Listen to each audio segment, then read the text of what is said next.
Bueno, en primer lugar, muchas gracias a la Universidad de los Andes y al CIDER por la invitación a participar con ustedes y por supuesto muchas gracias a todos los tolimenses, la tierra de mis ancestros, por permitirme venir nuevamente a estas tierras a compartir con ustedes algunas ideas que son fundamentalmente algunas ideas de detalle, eh, pero de un detalle bastante particular, que después de esta interesante visión que tenemos sobre el territorio, el ordenamiento del territorio, los conflictos que allí se generan, obviamente aparece un detalle que generalmente, por ejemplo, en los planes de desarrollo se deja para las últimas 2 páginas de los cientos de páginas de esos planes de desarrollo, y es el presupuesto, la chequera. Un poco en ese sentido, no voy a hablar de temas de la relación entre la minería y el medio ambiente. Bueno,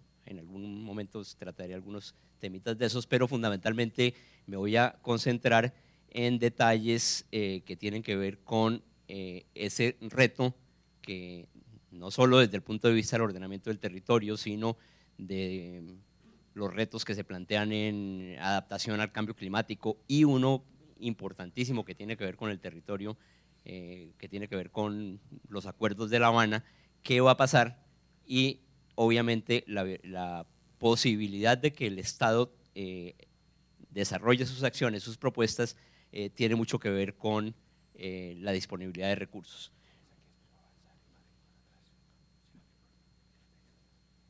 No, perfecto. Gracias.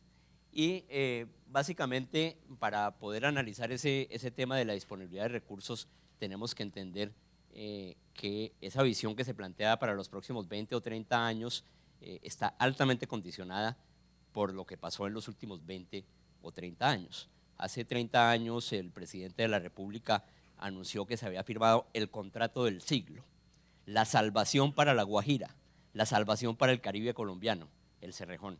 Y por lo tanto vale la pena mirar qué pasó en esos 30 años con ese contrato del siglo y qué ha pasado en estas regiones, y obviamente focalizados en el tema de la economía, las finanzas públicas y un tema fundamental, las condiciones de vida de la población. Todo ello obviamente sin perder la perspectiva, aunque no voy a hacer mucha referencia a eso, a la característica ambiental y la sostenibilidad del manejo del territorio.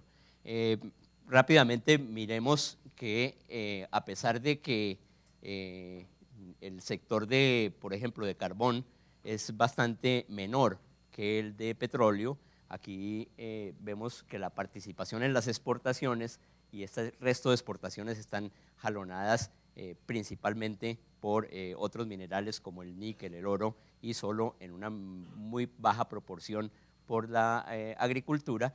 Ha generado una presión muy fuerte de la dependencia económica del sector extractivo, y eso obviamente ha condicionado una focalización de la expectativa del sector público, y ha sido indudable que lo que se hablaba de la locomotora minera y extractiva en general no era una novedad, sino que era la consolidación de estas tendencias que condujeron a una situación en los últimos años de gran crecimiento de la participación del sector extractivo en la economía nacional, con una pérdida rápida de importancia del sector agropecuario y con un deterioro de los escasos desarrollos industriales que tiene el país. Y obviamente en eso ha pesado mucho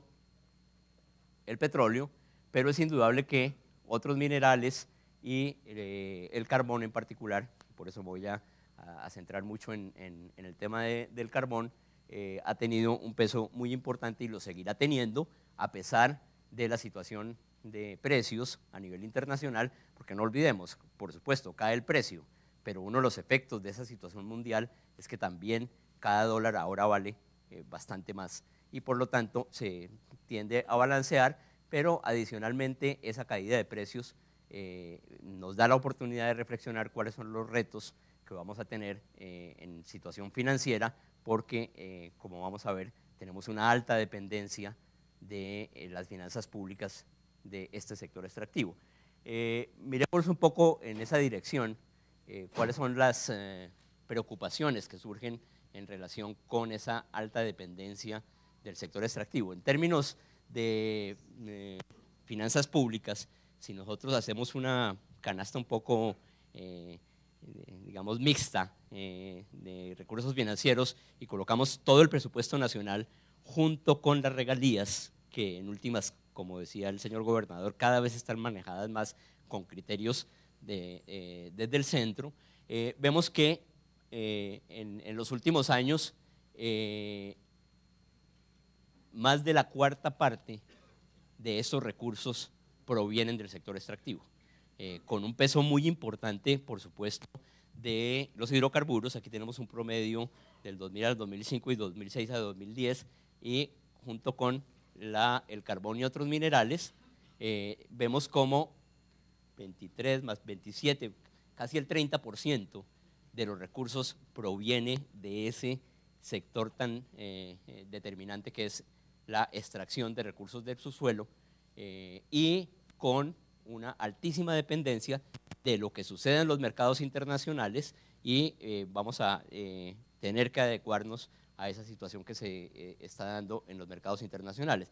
Ahora, ¿por qué si voy a hablar de minería lo contrasto con hidrocarburos? Es porque adicionalmente hay una situación bastante diferenciada. Digamos, sí hay muchos puntos en comunes en el tipo de conflictos que se generan a nivel regional y en uso del suelo entre la minería y los hidrocarburos, pero es indudable que hay una diferencia fundamental en decisiones que se tomaron también hace 20 o 30 años, y es que mientras en hidrocarburos se tomó la decisión de que el Estado seguía participando en la competencia a través de una empresa de propiedad estatal, Ecopetrol, en minería se renunció a tener cualquier participación estatal en la apropiación de las rentas del subsuelo, algo que es especialmente importante precisamente en toda esa coyuntura, larga coyuntura de elevados precios en el mercado internacional. Y eso se ejemplariza con claridad en un par de gráficas. Si nosotros miramos cuál es la participación de la minería de los impuestos de la minería, y lo comparamos con la participación en las exportaciones, tenemos que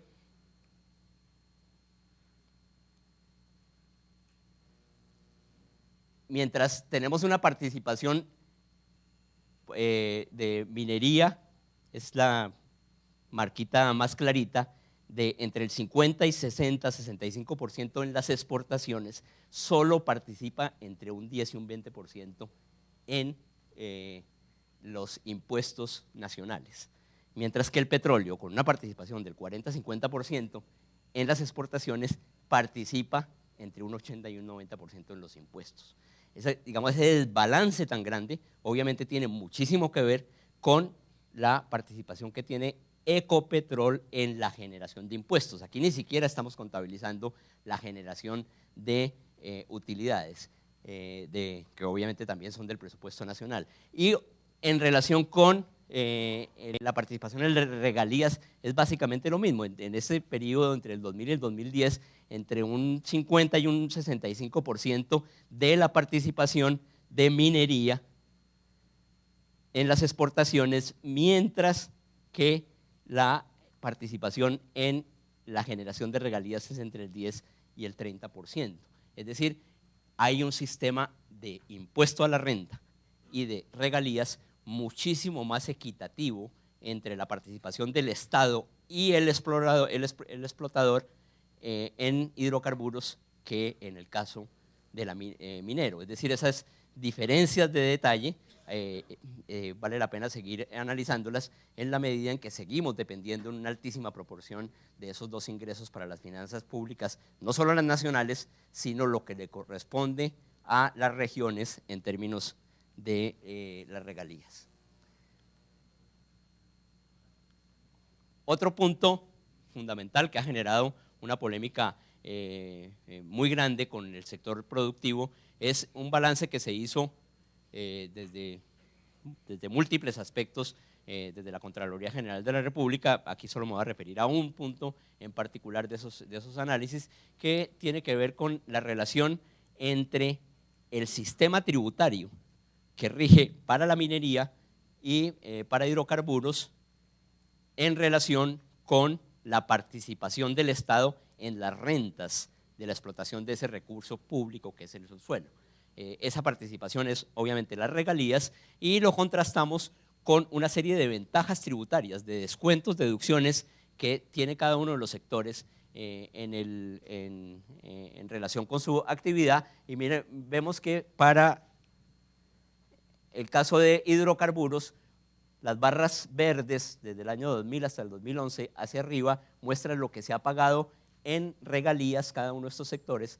Las barras rojas muestran una estructura de descuentos y deducciones que han recibido las empresas, incluido Ecopetrol, para adelantar su actividad. Y vemos que en promedio, por cada 100 pesos de regalías, el sector petrolero ha tenido 118 pesos de descuentos y deducciones. Ahora, no todas ellas son estrambóticas, no todas son impensables. Lo que pasa es que el sistema de información tributaria impide hacer una desagregación para poder analizar cuál es el origen de cada una de ellas y poder diferenciarlas de aquellas que son perfectamente razonables, de aquellas que son deducciones y descuentos extraordinarios que ameritan una revisión en las reformas de tanto del sistema impositivo como del mismo sistema de pago de regalías. En el caso de la minería es todavía más crítico. Por cada 100 pesos de regalías en minerales, estamos hablando del carbón, del níquel, del oro,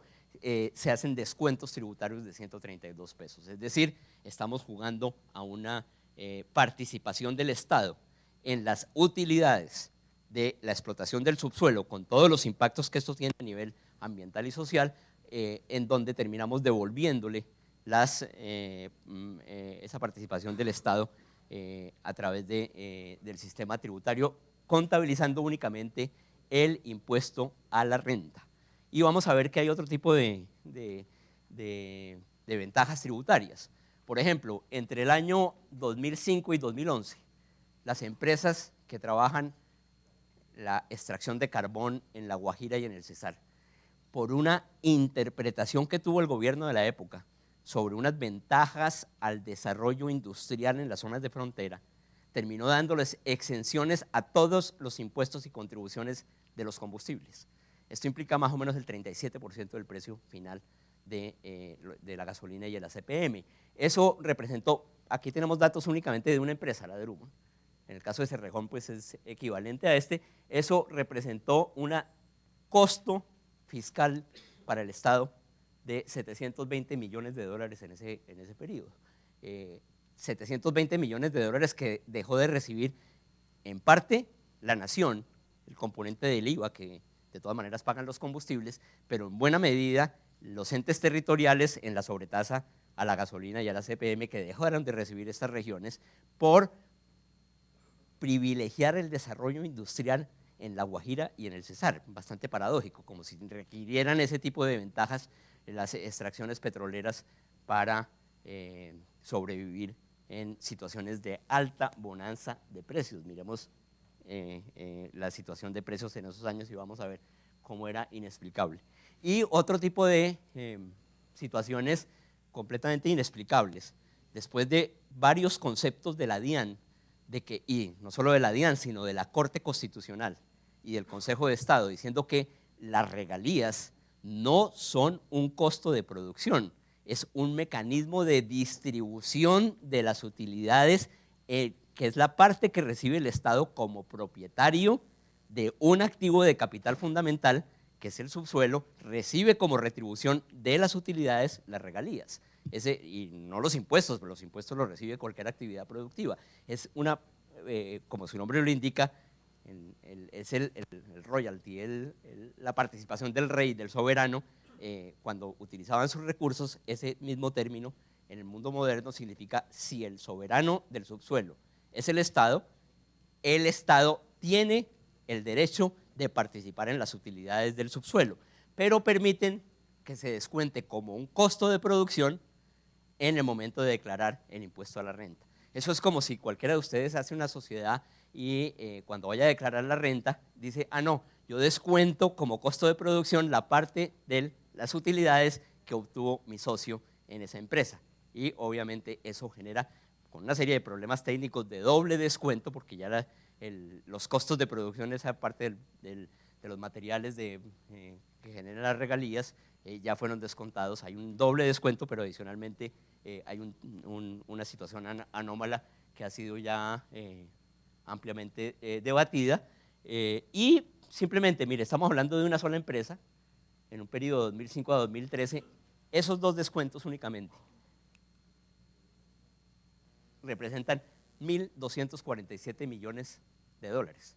Eso es aproximadamente lo que costaron 60.000 de las 100.000 viviendas gratis que acaba de terminar de entregar el gobierno de Santos. Es decir, con solo esos recursos hubiéramos podido financiar 60.000 adicionales, es decir, hubieran podido entregar 160.000 viviendas y no únicamente las 100.000.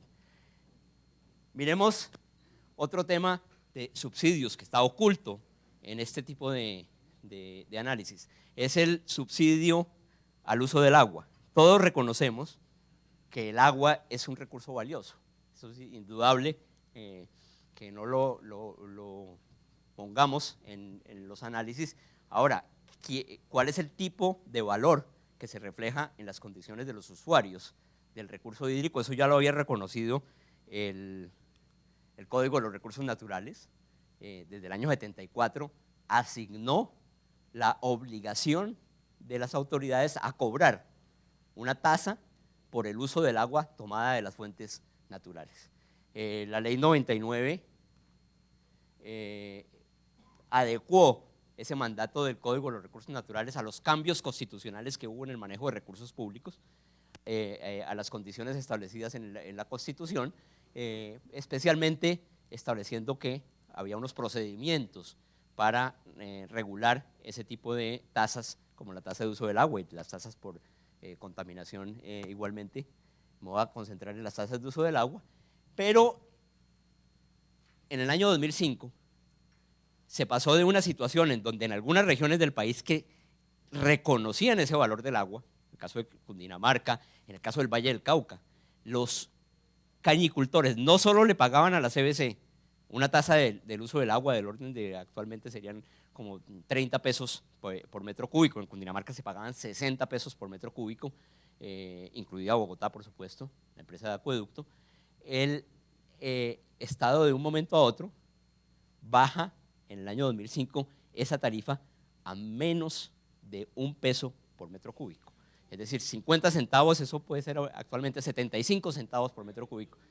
Para poner un solo ejemplo, anoche lo miré antes de terminar de preparar esta presentación, yo pago 78 pesos mensuales como mi contribución a que se mantenga Chingaza, que abastece a la ciudad de Bogotá. 78 pesos mensuales.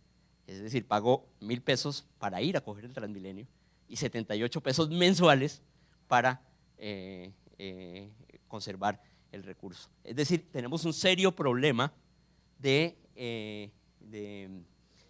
regulación de esa asignación del valor de uso, y tenemos sectores de la población con altísima capacidad de pago, las grandes ciudades, los estratos 4, 5 y 6 de las grandes ciudades pagando esas tarifas absolutamente miserables, y tenemos unas grandes necesidades, y ahí viene un tema directamente relacionado con los páramos, para resolver conflictos que se generan en donde hay población en condiciones de pobreza que tiene unos efectos sobre el páramo, que debería recibir unas alternativas que le brinde el Estado, todas ellas cuestan, y tenemos una situación de pasos atrás, enormes pasos atrás, en relación con la regulación del agua. Por fortuna, la semana pasada salieron las recomendaciones de la Misión Rural, y la Misión Rural retoma esta discusión, es más, retoma una discusión que se tuvo a principios de año en el plan de desarrollo, en donde una bancada de congresistas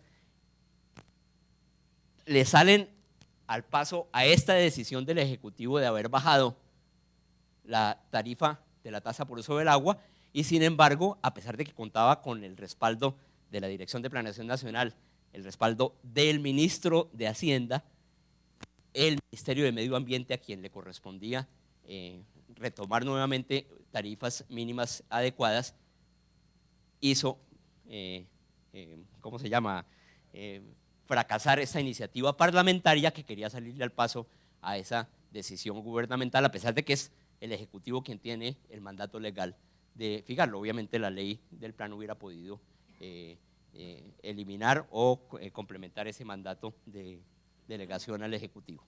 Eso plantea, ya lo dijo claramente, no es únicamente un problema del sector minero. Por supuesto, el sector minero es uno de los grandes consumidores de agua, pero el sector agropecuario también, y hay grandes diferencias entre quienes reconocen y monetizan ese valor del agua. El Valle del Cauca es clarísimo, los cañicultores saben que si no hacen inversión en las cuencas altas, el futuro del agua está condicionado.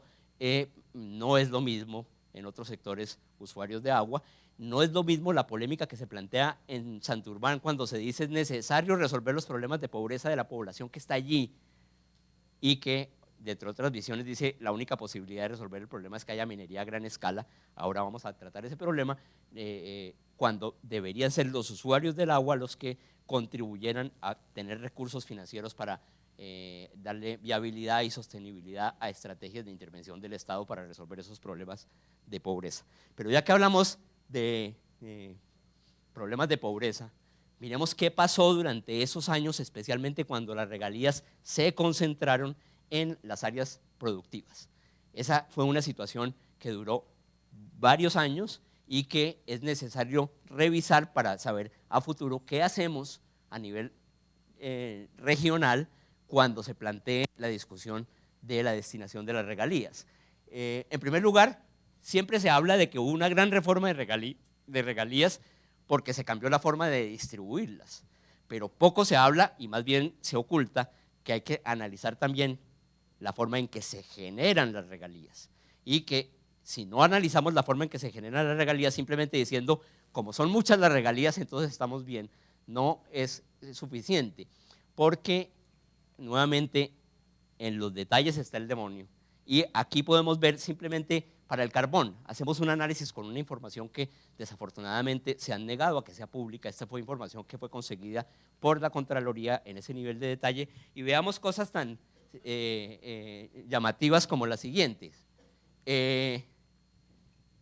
Cerrejón, ese es el primer bloque, son todas las empresas que la empresa Cerrejón las maneja. El 20% del carbón que explota Cerrejón paga prácticamente cero regalías. Es decir, está pagando menos de 1.000 pesos cuando la media es de 17.000 pesos. Menos de 1.000 pesos está pagando por cada tonelada. ¿Y por qué? Porque ese carbón lo extraen de algo que es heredado de la corona española. Parecería como si no hubiéramos ganado la guerra de independencia. Son títulos otorgados por la corona española y que fueron heredados y que en este momento son propiedad privada, y por lo tanto el Estado, a pesar de que la Corte Constitucional ordenó que se pagaran regalías por esos títulos privados, se terminó por iniciativa del Ejecutivo cobrando una cifra absolutamente simbólica de esas regalías. Lo mismo sucede con la producción de oro de la empresa más grande, hasta que entre AngloGold, que la semana pasada ya la aprobaron en la licencia ambiental, que es Mineros S.A. Hasta hace 3 o 4 años el 100% del oro explotado por esa minera, es decir, el oro de socavón, era de propiedad privada y no pagaba sino el 0.5% del valor de la producción en regalías, cuando la ley ordena que se pague el 5, que termina siendo como un poco menos del 4. Otro elemento central. Generalmente se dice en la discusión, si llegamos a reformar ese sistema de regalías, las empresas se van a salir corriendo porque hay otros estados en donde les van a dar ventajas mayores a las que tienen aquí. Pues la CEPAL contradice muchísimo eso, mostrando que en el caso de Colombia se tienen las situaciones más ventajosas en el caso de América Latina. Pero miremos solo un detalle. La Drummond tiene 2 contratos. En uno de los contratos, el más pequeño y más reciente, paga por cada tonelada 33.000 pesos entre regalías y compensaciones contractuales. ¿Qué son las compensaciones contractuales? Además de lo que dice la ley de regalías, en cada contrato se establecen participaciones del Estado en las regalías mayores, en las utilidades mayores que el mínimo que establece la ley.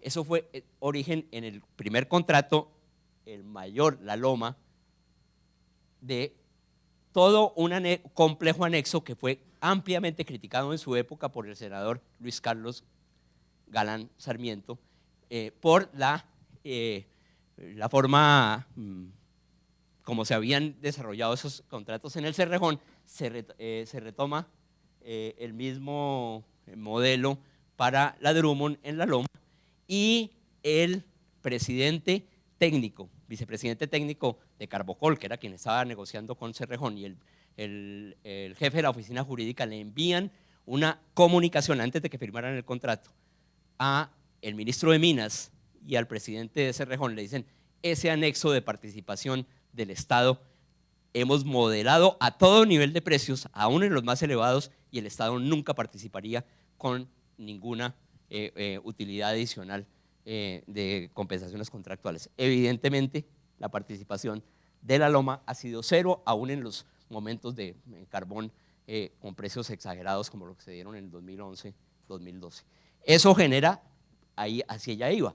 Si en la Loma están pagando 21.000, 22.000 pesos por cada tonelada, y en el descanso el Estado fue mucho más efectivo en la negociación, están pagando 33.000, se fue o dejó de firmar la Drummond ese segundo contrato. Es decir, hay una brecha que ya nos lo está indicando que sí se puede modificar el sistema, porque ya una de las empresas más grandes lo está haciendo y está pagando muchísimo más, especialmente contraprestaciones, porque incluso la ley de regalías les bajó la participación en regalías, pero les hizo efectiva las compensaciones contractuales de regalías de 21 a 14 a 15, y las contraprestaciones contractuales sí son efectivas en el caso de la Drummond. Y finalmente,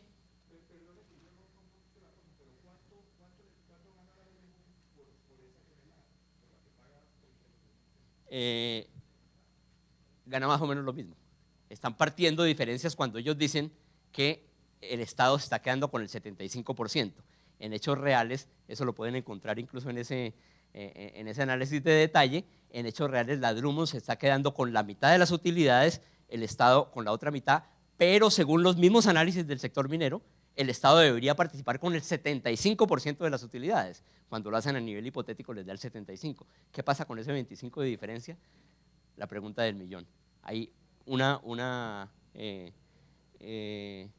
ahora, ese nivel de detalle se puede comparar con muchísimo más análisis, pero obviamente no se puede hacer a nivel agregado, hay que hacerlo a nivel desagregado. Y ahí hay un problema central: mientras la información no sea pública, como no es pública en la evolución de los trámites de los títulos mineros, sino que hay que hacer una gran cantidad de digamos, negociaciones por debajo de la mesa para tener esa información, no vamos a poder hacer un análisis de detalle más contundente. Y finalmente, miremos la otra cara de la moneda. ¿Qué pasa con la población en las zonas?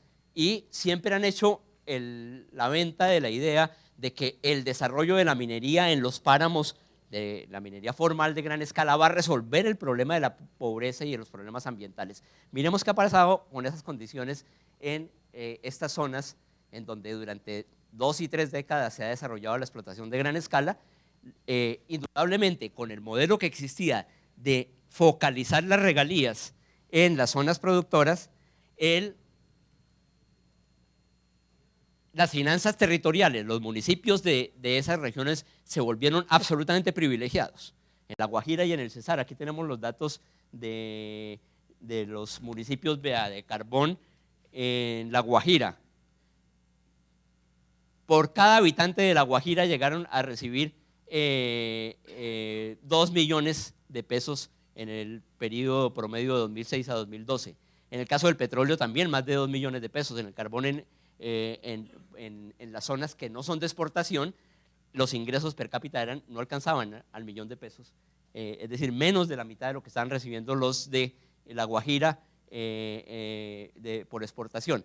pero se dice que es que las regiones no pueden manejar sus recursos, no saben manejarlos, y la evidencia que se muestra es que esa plata que se recibió no tuvo efectos positivos. Sin embargo, miremos, aquí hay un selecto grupo de municipios que tienen una particularidad, fueron seleccionados como aquellos municipios no capitales departamentales que tenían una dependencia del presupuesto general de la nación menor que el distrito capital. Es decir, que eran más autónomos financieramente que Bogotá para el manejo de sus finanzas públicas. Esos municipios tenían menos de la mitad del ingreso per cápita de los municipios petroleros y de los municipios de carbón. Pero ¿qué pasó en ese mismo periodo con las necesidades de las personas, las necesidades básicas insatisfechas? Los municipios de carbón de exportación, entre 60 y 75% de pobreza en esos municipios, mientras que en los de carbón de consumo interno eran de 40, 35 o 60%, dependiendo de cómo se mida. Es decir, están en muchísimo mejores condiciones los pobladores de los municipios de carbón de la zona central de Cundinamarca y Boyacá que la población de las zonas en donde se está exportando el carbón en La Guajira y en el Cesar. Y en el caso de los municipios, esos que tienen una dependencia menor de las regalías y en general del presupuesto general de la nación, las condiciones de pobreza son muchísimo menos aceptables, muchísimo más aceptables que en el caso de las otras regiones. Esto es simplemente un síntoma de que el modelo de focalización de las regalías fracasó. Siempre se ha dicho, y fracasó porque había altos niveles de corrupción, de malversación de fondos en las regiones. La pregunta, ¿será que es un actor sin ningún tipo de información, sin ningún tipo de capacidad de incidencia, esas grandes empresas que llevan 2 y 3 décadas operando en esos municipios? ¿Alguna vez llamaron la atención sobre eso y actuaron? ¿Será que la Constitución del 91 no le dio a ninguna de los gerentes de esa empresa mecanismos para haber puesto en cintura a esos niveles de corrupción que se generaron ahí, sin hablar de los niveles de violencia que igualmente se generaron en esas regiones, no necesariamente por responsabilidad de las empresas, pero sí por lo menos con el silencio cómplice de esos actores de gran poder, de incidencia y con grandes niveles de información? Y finalmente miremos temas como este, índices de mortalidad infantil ampliamente superada en los municipios de carbón, incluso comparado con el total del departamento del Cesar o con el promedio nacional. Son índices de mortalidad infantil, es decir, el número de niños que nacidos vivos no alcanzan a cumplir un año de vida por cada 1000 niños que nacen en el territorio. Y finalmente, miremos un tema ambiental, muy rápidamente, no me voy a referir a los temas ambientales, pero hay un indicador de los pocos que hay ambientales sistemáticos de emisiones a la atmósfera de partículas de material particulado en buena parte de los municipios por encima de la norma nacional, que es sustancialmente más permisiva que la norma internacional. ¿Y qué ha pasado en esos municipios con el índice de mortalidad por enfermedades respiratorias agudas? Se ha disparado y en este momento es equivalente a lo que está sucediendo en los barrios más contaminados del distrito capital, en donde la población está expuesta a ese tipo de condiciones. Simplemente resaltar, no voy a hacer propuestas, indudablemente simplemente unos puntos de reflexión, pero indudablemente la alta dependencia de la economía del sector extractivo genera todos los problemas que estamos viviendo en este momento con la caída de los precios, y hay que replantear ese tipo de estrategia. También ya se dijo, hay que pensar en qué va a pasar a futuro para que no se vuelva a dar esa situación que ya se vivió, y es necesario fundamental para las regiones revisar el sistema de participación de regalías de la minería que ya existe o de la que se viene a futuro. La semana pasada ya con los anuncios de Aglogol de que le habían aprobado las licencias, y hay que resolver el problema de qué pasó con esa bonanza de ingresos durante 2 o 3 décadas que se tradujo en altas condiciones de pobreza y por supuesto en una crisis ambiental que, si no se resuelve a tiempo, no va a permitir que se puedan desarrollar ningún otro tipo de actividades, y especialmente no va a permitir que se resuelvan los problemas de alta pobreza e incidencia de la mortalidad de la población menor. Muchas gracias.